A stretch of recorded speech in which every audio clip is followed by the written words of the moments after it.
Sou a Elaine, sou uma mulher negra da periferia, educadora, assistente social e gestora.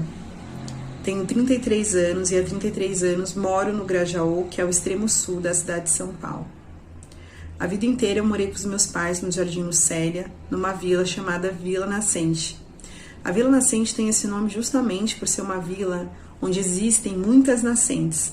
Além da nascente, a gente tem um córrego, né, que passa no território da Vila Nascente, atravessa a Belmira Marim e dá em outra comunidade que está do outro lado da avenida, que é o Jardim Toca.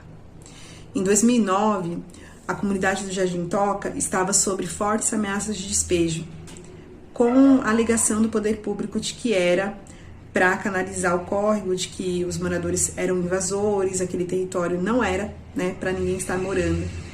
Muitas famílias na época perderam suas casas, tiveram suas casas destruídas e foram para o Bolsa Aluguel. O poder público também queria tirar as famílias que estavam do outro lado, né, do córrego, que é a região da Vila Nascente. Como passou a ter resistência dos moradores, né, para sair, uma vez que as suas casas foram construídas, fruto de muito trabalho, por muitos anos, né, então não era uma novidade do poder público, as pessoas estavam morando ali, os moradores passaram a resistir, mas as obras, elas iniciaram mesmo assim. No dia 20 de janeiro de 2010, depois de muita chuva, a água não tinha para onde ir, isso depois de uma obra que já tinha se iniciado, e o córrego transbordou e entrou água na casa de um monte de moradores da Vila Nascente e também na casa dos meus pais. A casa dos meus pais, a nossa casa, teve 1,20 m de água. Em outras casas, né, tiveram muito mais metros de água dentro de casa. E como todo o processo de enchente, nós perdemos muitas coisas, além de estar sob forte risco, né, de contrair alguma doença, né, advindo de uma enchente. Em função da enchente e do processo de despejo que ocorreu no Jardim Toca, da ameaça de despejo da Vila Nascente e também das ameaças que estavam acontecendo em outras comunidades no território do Grajaú, como Jardim Prainha, a comunidade que eu trabalhava na época, criou-se a Rede do Extremo Sul. A Rede do Extremo Sul, ela foi formada por moradores mobilizados, né, na luta contra o despejo e na luta por moradia digna, né, e contra as enchentes, e também por companheiros do território que estavam apoiando, né, os moradores. Eu me lembro que uma das primeiras reuniões da Rede de Comunidade Extremo Sul aconteceu na sala da casa dos meus pais. Estávamos todo mundo sentado no chão, né, porque nós havíamos perdido todos os móveis na enchente. E naquele momento, alguns moradores, né, disseram que tinha alguns políticos que queriam ajudar, abre aspas. E a gente entendeu, quanto moradores, que a gente não queria ajuda, porque político não tem que ajudar ninguém, tem que exercer seu processo de trabalho, que é sua obrigação, né?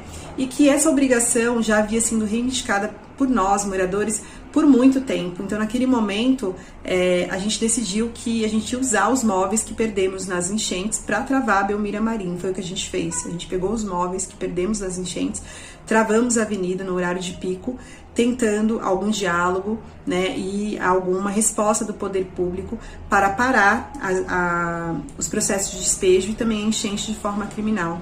Como resposta, que deve ser muito conhecida por muitos de nós, o poder público chamou a polícia, né? Que é o que o poder público faz quando se trata de população pobre, periférica e majoritariamente preta. A força tática chegou com spray de pimenta e bala de borracha.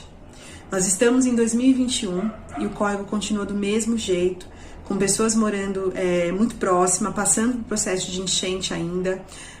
Há 2 anos atrás, nós passamos novamente por uma enchente que chegou até a casa dos meus pais também, né, que está numa rua de cima do córrego.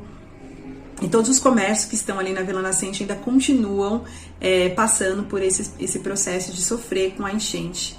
A nossa reflexão é de que a obra, né, que foi deixada pela metade na época, que não foi concluída como eles gostariam, ficou do jeito que está, como uma forma de castigo à nossa organização, à nossa luta, né, de travar o processo de despejar as pessoas de qualquer jeito, porque, para quem não sabe, ir para um Bolsa Aluguel, no momento em que a gente tinha um território, né, com muitos espaços sendo despejado, a gente também teve um processo de especulação imobiliária. Então, os preços dos imóveis de locação, eles eram muito altos e o valor que era oferecido para o Bolsa Aluguel, ele era insuficiente.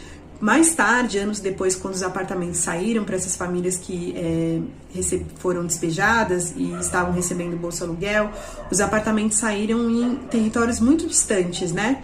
E quando a gente pensa na organização nossa, quanto povo da periferia, a gente precisa lembrar que a gente conta com o nosso vizinho para ajudar no cuidado dos filhos, a gente conta com essa rede de apoio do território, né? Então, imagina crianças que foram estudar em outras escolas, tiveram que sair das escolas que estudavam, então as famílias não contavam mais com essa rede de apoio porque estavam num território novo, então não tinha às vezes a família, não tinha a vizinha que podia contar. Não é um processo tão simples, né? O poder público chegar, despejar o morador e anos depois oferecer um Bolsa Aluguel no momento em que tem uma especulação imobiliária e anos depois oferecer um apartamento num território que é extremamente desconhecido pelaquela família e que ela não tem relações, né, com aquelas pessoas.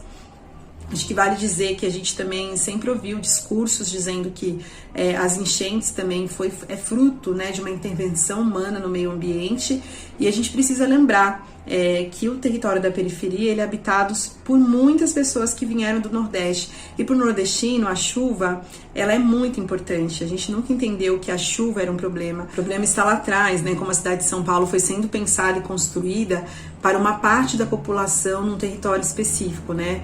Vamos lembrar que essa construção de São Paulo contou com muito suor e sangue do povo pobre nordestino, que foi sendo empurrado para as bordas da cidade, para as periferias, onde o poder público não trouxe infraestrutura, onde o poder público não olhou e não apoiou para que essas pessoas pudessem morar da forma digna, que é de direito de todo mundo.